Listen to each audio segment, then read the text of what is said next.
కదా. Back to live show. Narasimharao గారు, విభజన సమస్యల పరిష్కారం కోసం 2 తెలుగు రాష్ట్రాల మంత్రులు వెళ్లారు. కమిటీ సభ్యులు మంత్రులతో పాటు అధికారులతో కూడా ఉన్నారు. అంటే కేంద్రానికి కోర్టుకి వెళ్లే అవసరం లేకుండా ఇక్కడే తేల్చుకుందామని ఎంతవరకు సాధ్యమయ్యే అవకాశం ఉంది? సాధ్యమైతే ఒక డిఫికల్టీ ఉంది. ఇప్పుడు క్యాష్ విషయం ఉందనుకోండి, ఇక్కడ క్యాష్ ఉంటే వాళ్ళకి ఎంత భాగం వస్తే వీళ్ళు ఎంత భాగం వస్తే 5 నిమిషాలు తేలిపోద్ది. అది పెద్ద సమస్య కాదు. అలాగే ఆస్తుల విషయాలు ఉన్నాయి. ఆస్తులు విభజన గురించి కూడా పెద్ద క్లారిటీ ఉంది. వాళ్ళకి 52%, వీళ్ళకి 48%, ఎంతో వాళ్ళకి 58-42 ఏదో ఒక నిష్పత్తి ఉంది. ఆ నిష్పత్తి ప్రకారం చేసుకోవాలి. వాళ్ళ ఇక్కడ యూనివర్సిటీ ఉంది, అగ్రికల్చర్ యూనివర్సిటీ. దాన్ని విభజించాలంటే దానికి ల్యాండ్ కానీ ఎసెట్స్ కానీ ఉన్నాయి. విభజిస్తామంటే వాళ్ళకి దానికి సరిపడా దానికి వాల్యుయేషన్ కట్టి వాల్యుయేషన్లో వాళ్ళ వాటా వాళ్ళకి ఇవ్వాలి. అలాగే కొన్ని ప్రాపర్టీస్కి వాళ్ళ వాల్యుయేషన్ వాళ్ళకి ఇవ్వాలి. ఇస్తాకి వీళ్ళ దగ్గర డబ్బులు ఉన్నాయా? తెలంగాణ దగ్గర డబ్బులు లేవు అంత వాళ్ళకి చెల్లించడానికి. మరి ఎలా చెల్లింపు కుదురుతుంది? మీది ఇంత వాటా అని చెబితే కుదరదు. అందువలన చెల్లింపులు ఇప్పుడు ఒకవేళ వీళ్ళు 35,000 కోట్లు 40,000 కోట్లు ఇవ్వాలంటే అది కేంద్రం రుణం కలగజేయాలి. వీళ్ళకి రుణం అప్పచెప్పి ఆ డబ్బు తీసుకుని వాళ్ళకి ఇవ్వాలి. ఆ డబ్బులు ఇస్తే వీళ్ళు రుణం నెమ్మదిగా ఒక 15 ఏళ్ళలోనే 20 ఏళ్ళలో తీసుకునే వెసులుబాటు ఉంటుంది. అది వీళ్ళకి భారం అనిపించదు. వాళ్ళకు కూడా ఒకేసారి వచ్చినట్టు ఉంటుంది. నాబార్డులతో రుణం ఇప్పిస్తాం చాలా సింపుల్ విషయం. అందువల్ల ఈ ఆస్తులన్నిటి కూడా ఖచ్చితంగా వీళ్ళు ఆ రుణ సౌకర్యాన్ని కలగజేసి ఇస్తే కేంద్ర ప్రభుత్వం యొక్క జోక్యం కావాలి. వీళ్ళు విడదీసుకోవడం వల్ల వీళ్ళు చాలా ఈజీగా చేసుకుంటారు. కానీ ఈ పే చేస్తున్నది కాంపన్సేషన్ పే చేస్తున్నది తెలంగాణ ప్రభుత్వానికి చాలా తలమించిన భాగం. హైకోర్టు విభజన లాంటి సమస్యలు కొంచెం పెద్ద సమస్యలు లాంటివి సాల్వ్ అయ్యే అవకాశం ఉంటుంది. 2019 ఏప్రిల్కి సిద్ధం చేయడానికి ఆంధ్రప్రదేశ్ గవర్నమెంట్ ఏదో ప్రణాళికలు సిద్ధం చేస్తుంది. కానీ తెలంగాణ రాష్ట్రం తొందర పెడుతున్న నేపథ్యం అదే ఏదైనా అక్కడ కొత్తగా బిల్డింగ్ కట్టకుండా ఇక్కడి నుంచి అక్కడ షిఫ్ట్ అవుతూ సాధ్యం కాదు. కొత్తగా బిల్డింగ్ కట్టాలి. ఆ బిల్డింగ్ కడితే టైం పడుతుంది. ఆ టైంని ఎలాగో మిగతా అన్నీ వెళ్ళిపోయినాయి కదా, మిగతా కార్యాలయాలన్నీ వెళ్ళిపోయినాయి. ఒక హైకోర్టుది టైం పడుతుంది. తర్వాత బడ్జెట్ గురించి మొన్న ఎకనామిక్ సర్వే వచ్చింది. ఎకనామిక్ సర్వేలో వాళ్ళు ఏం చెప్పారు? ఇప్పుడు డిజిటల్ ఎకానమీ అయినా క్యాష్ ఎకానమీ అయినా రెండు పెద్ద తేడా లేదు, ఎవరి వెసులుబాటుని బట్టి వాళ్ళు చేసుకోవచ్చని దాంట్లో చెప్పారు. ఇంకో విషయం కూడా చెప్పారు దాంట్లో, యూనివర్సల్ బేసిక్ ఇన్కమ్ అని. యూనివర్సల్ బేసిక్ ఇన్కమ్ గురించి అసలు మాట్లాడలేదు, ప్రస్తావన లేదు. అట్లాగే రైతుల గురించి చాలా మాట్లాడాడు, గ్రామాల్లో చాలా చేయాలన్నాడు. రైతుల గురించి మాట్లాడాలంటే మొట్టమొదటిగా ఆయన మోడీ గారు అన్ని చోట్ల హామీలు ఇచ్చిల్లాడు అంతకుముందు ఎలక్షన్లో. స్వామినాథన్ కమిషన్ రిపోర్ట్ని అమలు చేస్తామని, మద్దతు ధరలు వాళ్ళు డబుల్ చేయమన్నాడు ఆయన. డబుల్ చేయమని 3 ఏళ్ళ కూడా పెంచట్లేదు, అసలు సమస్య లేదు. అందువల్ల వ్యవసాయదారులు పెంచాలంటే వ్యవసాయదారులకి కనుక ఆదాయం పెరిగితే గ్రామీణ ప్రాంతాల్లో ఉన్న అందరికీ ఆదాయం పెరుగుతుంది. అసలు వ్యవసాయ ఉత్పత్తులకు ధర పడిపోతే అందరూ దెబ్బతింటారు. మూవబుల్ వాటినే మనం పంచుకోవాలి, ఇమ్మూవబుల్ కు పంచేది లేదు. 10 years వాళ్ళు యూజ్ చేసుకోవచ్చు. ఇక్కడ డబ్బులు ఇచ్చడం అనేది లేదు. మూవబుల్ వాడి ఏమవుతుందో క్యాష్ ఉన్నా కూడా ఇంకేదన్నా ఎసెట్స్ అది చేసుకోవచ్చు తప్ప బిల్డింగ్ గురించి కూడా సమస్యలు ఉన్నాయి. ఇప్పుడు హైకోర్టు ఉంది, హైకోర్టు సంబంధించి ఇబ్బంది ఉంది. ఇప్పుడు హైకోర్టు ఉన్నది, హైకోర్టు మీరు తొందరగా తీసుకొని పోండి అని అంటున్నాం. తీసుకోపోకుంటే మేము వేరే దగ్గర ఏర్పాటు చేసుకుంటాం. రెండో సెక్రటరీ మీరు ఖాళీ చేశారు, దానివల్ల మీకు ఏం లాభం? 10 years దాకా అట్లా పెట్టుకుంటే దానివల్ల బిల్డింగ్స్ ఖరాబ్ అవుతుంది, లేకుంటే దాన్ని చూసేదానికి ఏది ఉండదు. ఎక్స్ట్రా మీకు దాన్ని మెయింటెనెన్స్ కోసం మీరు పైసలు కట్టవలసి వస్తుంది. ఇక్కడ ఈజీగా సాల్వ్ అవుతుంది. ఇట్లా మోబుల్ అనేది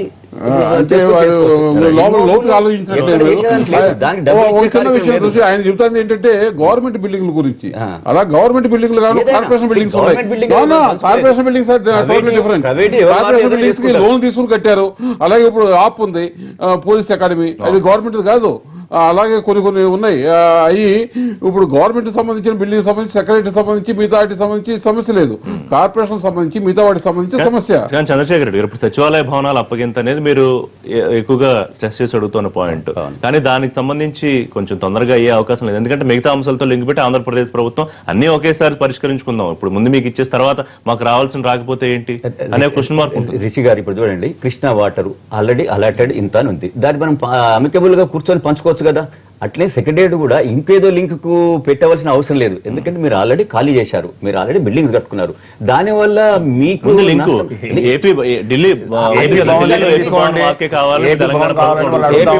భవన్ అడుగుతా ఉన్నారండి. ఏపీ భవన్ అది ఎక్కడి నుంచి వచ్చిందండి? అది హైదరాబాద్ భవన్. అది ఏపీ భవన్ లేదు. సురేష్ గారు, హైదరాబాద్ భవన్ ఇచ్చినందుకు central government AP Bhavan place ఇచ్చాది. రియల్ గా చెప్పాలంటే నేను ఒకటే ఏపీ చెప్తాను సార్. తెలంగాణది. నేను ఒకటే చెప్తానండి, ఇప్పుడు రాష్ట్ర పునర్విభజన చట్టం ద్వారా 2 రాష్ట్రాల విభజన జరిగి ఇప్పటికి 3 సంవత్సరాలు దగ్గర అవుతున్నాయి. చాలా అంశాల్లో ఏకపక్షంగా వ్యవహరిస్తున్న పరిస్థితి మనం చూస్తున్నాం. కొన్ని ప్రభుత్వాలను పేరు తీసుకోవాల్సిన అవసరం లేదు, అందరికి తెలిసిన అంశాలే. ఫర్ ఎగ్జాంపుల్ ఇప్పుడు సర్వీస్ కమిషన్ దగ్గర నుంచి మొదలు పెట్టండి, అక్కడ నుంచి స్టార్ట్ అయింది.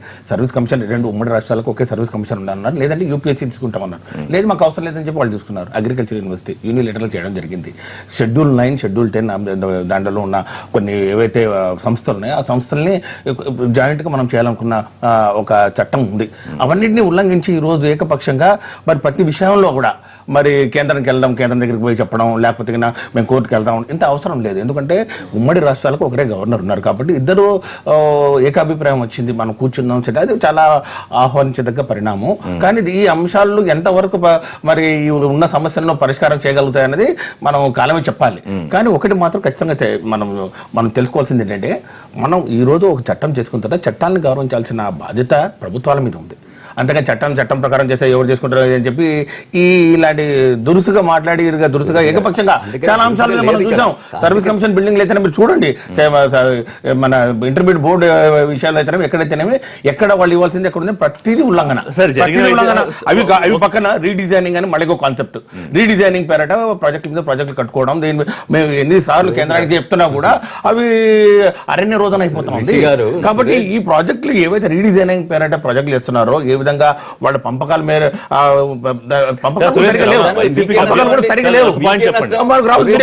ఉన్నారు, ఎగువ భాగంలో ఉన్న వాళ్ళు ఈ రోజు మా సంవత్సరం ప్రతి చోట అలాంటి ఫ్లడ్ వాటర్ అంటున్నారు. ప్రభాకర్ గారు, ఎంతవరకు సానుకూల ధోరణిలో పరిష్కారం అయ్యే అవకాశం ఉంటుంది? సార్, ఇది బయలాటరల్ గా కూర్చొని గవర్నర్ దగ్గర ఇంతకుముందు చాలా భేటీలు అయ్యాయి, కేంద్ర స్థాయిలో కూడా భేటీలు అయ్యాయి. అంటే నిన్న జరిగినంత సుహృద్భావ వాతావరణం అంతకుముందు లేదు. కొంచెం అంతకుముందు రాడికల్ టాక్ ఉండేది అటువైపు నుంచి. కానీ ఈసారి తెలంగాణలో ఉన్నటువంటి అధికారులు గవర్నర్ దగ్గర కూర్చున్నప్పుడు, మా యనమల రామకృష్ణ గారు, అచ్చెన్నాయుడు వీళ్ళందరూ ఉన్నప్పుడు చాలా స్పష్టంగా అంశాన్ని మనం కూర్చొని మాట్లాడుకుందాం, కోర్టుల దాకా వెళ్లాల్సిన అవసరం లేదనేది ఒకటి తీసుకురావడం జరిగింది. అయితే ఇక్కడ ఒక సున్నితమైనటువంటి అంశం ఏంటంటే, కోర్టుల దాకా వెళితే ఏమవుతుంది అనేది వాళ్ళకు కూడా క్లియర్గా తెలుసు. ఈరోజు ఆంధ్రప్రదేశ్ ప్రభుత్వం, చంద్రబాబు నాయుడు గారు ఆ రాష్ట్రాన్ని ఎలా ఏర్పాటు చేసుకోవాలనే ఒక బ్లూ ప్రింట్ తోటి ముందుకెళ్తున్న వాస్తవాన్ని వీళ్ళు గమనించారు. సో చాలా అంశాలు, ఒక డిస్ప్యూటెడ్ అంశాలు ఏమైనా ఉంటే కేంద్రం దగ్గర ఆల్రెడీ ఉమావారి దగ్గర సపోజ్ వాటర్ ఇష్యూ కూర్చొని మాట్లాడుకున్నాం. అక్కడ కూడా కొంచెం ఫ్రిక్షన్ వాతావరణం ఉంది, లక్కీ నేను ఉన్నాను అక్కడ.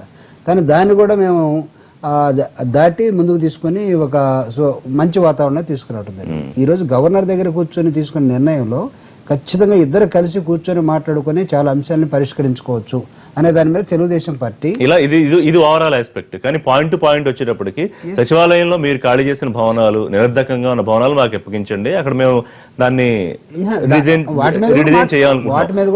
తెలంగాణ ఢిల్లీకి సంబంధించి భవన్ అప్పగించాలనేది వాళ్ళు అడుగుతోంది. అక్కడ లింక్ ఎలాగా సెట్ చేయగలుగుతుంది? ఇవన్నీ కూడా ఒక సిట్టింగ్ లోనే దానికి సమాధానం వస్తుందని మేము కూడా అనుకోవట్లేదు. సో దానికి ఒక హిస్టరీ ఉంది, రీఆర్గనైజేషన్ యాక్ట్ ఒకటి ఉంది. ఈ రెండింటి ఆలోచన విధానంలో ఖచ్చితంగా ఒక డెసిషన్ రావడం అవకాశం ఉంటుంది. సో ఇక్కడ మేమేం కోరుకుంటున్నాం, తెలుగుదేశం పార్టీ 2 రాష్ట్రాల్లో ఉన్న రాజకీయ పార్టీగా ఎక్కడ ఫ్రిక్షన్, ఇలాంటి వాటిలో రీఆర్గనైజేషన్ యాక్ట్ 2013-14లో చేసినటువంటి ఈ గందరగోళం మొత్తాన్ని కూడా దాన్ని గౌరవిస్తూనే మాట్లాడుకుని పరిష్కారం చేసుకుందాం. ఈరోజు ఏపీ భవన్ కానీ లేకపోతే హైదరాబాద్ హౌస్ కానీ జస్ట్ లైక్ దట్ వాళ్ళు డిమాండ్ చేసి తీసుకోవడానికి ఏమాత్రం అవకాశం లేదు తెలంగాణ ప్రభుత్వానికి కూడా. సో దాని మీద మా అభిప్రాయాలు మాకున్నాయి. అదేవిధంగా మేము వదిలిపెట్టినటువంటి ఈ కొన్ని బిల్డింగ్స్ సెక్రటరియట్ లో ఉండొచ్చు, వాటి మీద మా హక్కు మాకు ఉంటుంది. దానికి ఇది రెంట్ ఎవరు కడతారో ఇవన్నీ కూడా రెంట్ కట్టుకోవాల్సిన అవసరం ఉంటే కడతాం, లేదా ఎలా వాడుకోవాలో కూడా వాడుకునే అవకాశాలు ఉంటాయి. వీటన్నిటి మీద పెత్తనం చేసేసి మేము తీసేసుకుంటాం, లేకపోతే మేము లాగేసుకుంటాం, ఈ కుదరవు. అందుకే వాళ్ళకి అర్థమైపోయిన నేపథ్యంలో కూర్చొని మాట్లాడుకుందాం. మాట్లాడుకునే అంటే వాళ్ళు కూడా చాలా పాజిటివ్ గా వచ్చారు. మేము we are not taking it is a negative way. దీన్ని సో మా ముఖ్యమంత్రి గారి డైరెక్షన్ లో యనమల రామకృష్ణ గారు వీళ్ళందరూ చేసిన ఆర్గ్యుమెంట్ ఏంటంటే, ఒకవేళ డిస్ప్యూటెడ్ యాక్టివిటీస్ ఎక్కడ ఉంటే దాని మీద మనం ఛాలెంజ్ చేద్దాం. డిస్ప్యూట్ లేకుండా రీఆర్గనైజేషన్ యాక్ట్ ప్రకారం ఏదైతే రావాలో సూత్పర వాతావరణం తీసేసుకున్నాం. కానీ నాకు ఏమనిపిస్తుంది నరసింహ అంటే చిన్న చిన్న సమస్యలన్నీ పేపర్ మీద పెడదాం, పెద్ద సమస్యలు పెట్టుకుందాం, ముందు చిన్న వాటిని పరిష్కరించుకుంటూ వెళదాం.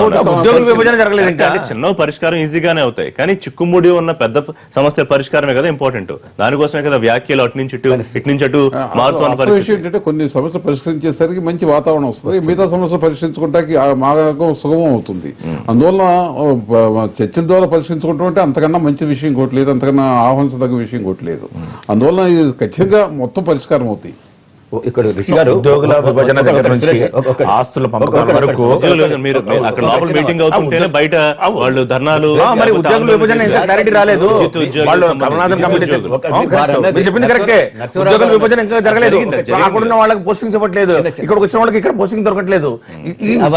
క్లారిటీ ఇవ్వండి, దాని మీద క్లారిటీ ఇవ్వండి. ఉద్యోగుల విభజన అయితేనేమి, ఆర్టీసీ అయితేనేమి, ఆర్టీసీ కార్పొరేషన్ అయితేనేమి, పోటీగా విజయవాడ నుంచి హైదరాబాద్ నుంచి విజయవాడకు తెలంగాణ ఇప్పుడు వారు అడిగే పాయింట్ ఇంకెప్పుడు క్లారిటీ ఇప్పుడు మొదలైంది మా దగ్గర నుంచి మా మినిస్టర్ హరీష్ రావు గారు, జగదీశ్వర్ రెడ్డి గారు సీనియర్ మినిస్టర్ అక్కడ కూర్చున్నారు, అక్కడి నుంచి యనమల రామకృష్ణ గారు వారు కూర్చున్నారు.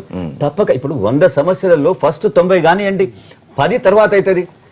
ఏదైతే చేసుకోవాల్సిన 90 అయితే తర్వాత ముఖ్యమంత్రి కూర్చొని మిగతా 10 సమస్యలు కూడా చేస్తారు. కాబట్టి చేస్తారనేది మనకు ఉద్దేశం ఉండాలా, చెయ్యరని మీరు ఇప్పుడే మొదలు పెడితే ఉద్యోగుల విభజన ఇంకా జరగలేదు. అనుకుంటున్నారు. ఇదే పాజిటివ్ యాటిట్యూడ్ తో ఏదైతే జల సమస్యలు ఉన్నాయో ప్రాజెక్టులకు సంబంధించి అవి కూడా సానుకూలంగా పరిష్కారం అయ్యే అవసరాలు ఉంటాయి. ఎందుకంటే ముఖ్యమంత్రి ఇద్దరు ఉమాభారత్ దగ్గర కూర్చున్న తర్వాత కూడా ఎపెక్స్ కమిటీ భేటీలో అది ఎటు కదలని పరిస్థితి. అంటే కొన్ని హార్డ్ నట్స్, కొన్ని విషయాల్లో కాంప్రమైజ్ అయ్యే అవకాశం, కొన్ని హార్డ్ నట్స్ అయితే ఉన్నాయండి. ఈ హార్డ్ నట్స్ ని ఎలా అంటే నేను అనుకోవటం రిషి గారు, అంటే ఒక సిట్టింగ్ లో ఇవన్నీ కూడా నెరవేర్చాలని భావించట్లేదు. అంటే 1, 2 అవసరమైతే మనకి జ్యుడిషియరీ ఉంటుంది, లేకపోతే రీఆర్గనైజేషన్ యాక్ట్. జ్యుడిషియరీకి వద్దనే కదా, కేంద్రానికి వెళ్ళొద్దనే కదా ప్రయత్నం. కొన్ని అంశాలని మన మధ్య బయలాటరల్ గా తేలినటువంటి అంశాలు న్యాయబద్ధంగా చేరటం కోసం అవకాశాలు ఉంటాయి. రెండోది, నాకు వైఎస్ఆర్ కాంగ్రెస్ పార్టీ వాళ్ళ అభిప్రాయము ఏంటో నాకు మన సురేష్ గారు ఎందుకు కన్ఫ్యూజన్ లో ఉన్నారో నాకు తెలియట్లేదు. ఎందుకని ఉద్యోగస్తులు లేదా అటు ఇటు. అవును, అదే కదా ప్రాబ్లం. ఇప్పుడు మెయిన్ ప్రాబ్లం అంతే కదా. ఇంతవరకు ఇంకా అక్కడ నుంచి ఎవరెవరు వచ్చి రావాలి, ఇంకా క్లారిటీ రాలేదు. ఐఏఎస్ ఆఫీసర్లు కూడా ఇంకా కొన్ని కోర్టు కేసులు నడుస్తా ఉన్నాయి. ఐఏఎస్ ఆఫీసర్లు కూడా ఏ కాటర్కో వాళ్ళకి తెలియని పరిస్థితి ఉంది. ఐఏఎస్ ఆఫీసర్లు, ఐపీఎస్ ఆఫీసర్లు తెలంగాణ ఆంధ్రనా మేము ఎక్కడున్నామో వాళ్ళకి అర్థం కాలేదు. చాలా మంది క్యాట్లకు వెళ్ళారు, చాలా మంది హైకోర్టు బెంచ్లకు వెళ్ళారు. వాళ్ళ ముఖ్యమంత్రి గారు స్వయాన వాళ్ళే చెప్పారు కదా. అరే ఇప్పుడు గత ఎక్స్పీరియన్స్ చూస్తే గవర్నర్ గారు కూడా పరిష్కరించలేరేమో అనిపిస్తుంది. ఎందుకంటే ముఖ్యంగా లా అండ్ ఆర్డర్ విషయంలో ముఖ్యమంత్రి గారు పదే గవర్నర్ గారిని అడిగిన దాఖలా లేవా? చెప్తున్నాను, గవర్నర్ గారు కూర్చొని మాట్లాడుకుంటున్నారు అవుతుంది.